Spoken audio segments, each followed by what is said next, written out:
Estes, pois, são os nomes dos filhos de Israel que entraram no Egito com Jacó. Cada um entrou com sua casa: Rúben, Simeão, Levi e Judá, Isacar, Zebulon e Benjamim, Dan, Naphtali, Gade e Azer. Todas as almas, pois, que desceram de Jacó foram 70 almas. José, porém, estava no Egito. Sendo, pois, José falecido e todos os seus irmãos e toda aquela geração, os filhos de Israel frutificaram e aumentaram muito, e multiplicaram-se e foram fortalecidos grandemente, de maneira que a terra se encheu deles. Depois levantou-se um novo rei sobre o Egito, que não conhecera José, o qual disse a seu povo: Eis que o povo dos filhos de Israel é muito e mais poderoso do que nós. Eia, usemos sabiamente para com ele, para que não se multiplique, e aconteça que, vindo a guerra, ele também se ajunte com os nossos inimigos e peleje contra nós e suba da terra.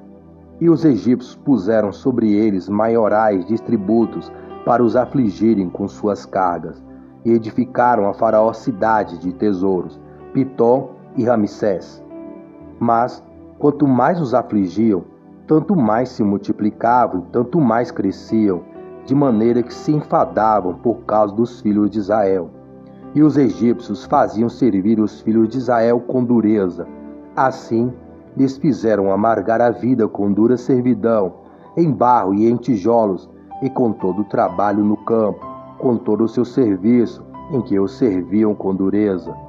E o rei do Egito falou às parteiras das hebreias, da quais o nome de uma era Sifrá e o nome da outra Puá, e disse: Quando ajudardes no parto as hebreias e as virdes sobre os assentos, se for filho, matai-o, mas, se for filha, então vivam. As parteiras, porém, temeram a Deus e não fizeram como o rei do Egito lhes dissera. Antes, conservavam os meninos com vida.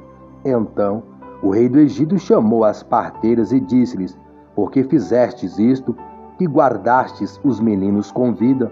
E as parteiras disseram a Faraó: É que as mulheres hebreias não são como as egípcias, porque são vivas e já têm dado à luz os filhos antes que as parteiras venham a elas. Portanto, Deus fez bem às parteiras, e o povo se aumentou e se fortaleceu muito. E aconteceu que, como as parteiras temeram a Deus, estabeleceu-lhe casas. Então ordenou Faraó a todo o seu povo, dizendo: A todos os filhos que nascerem lançareis no rio, mas a todas as filhas guardareis com vida.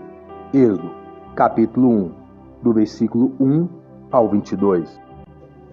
Nós acabamos de ler o livro de Êxodo, capítulo 1, mas a história já vem desde o livro de Gênesis, pela promessa de Deus a Abraão, mas Deus o revelara que o povo seria escravo nessa terra.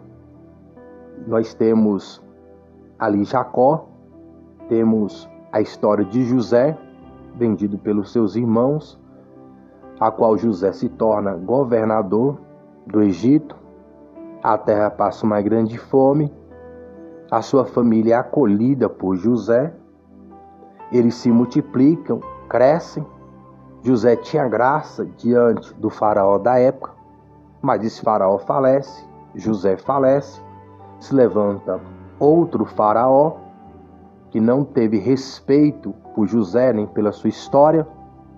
Vendo que o povo crescia, ficou preocupado e resolveu exterminar o povo, controlar a população de Israel. Nós vemos nos dias de hoje que há uma preocupação muito grande com a sobrevivência humana e a questão da superpopulação. Desde quando eu sou criança, eu escuto dizer que não haverá comida para todos, nem água, nem lugar para se morar.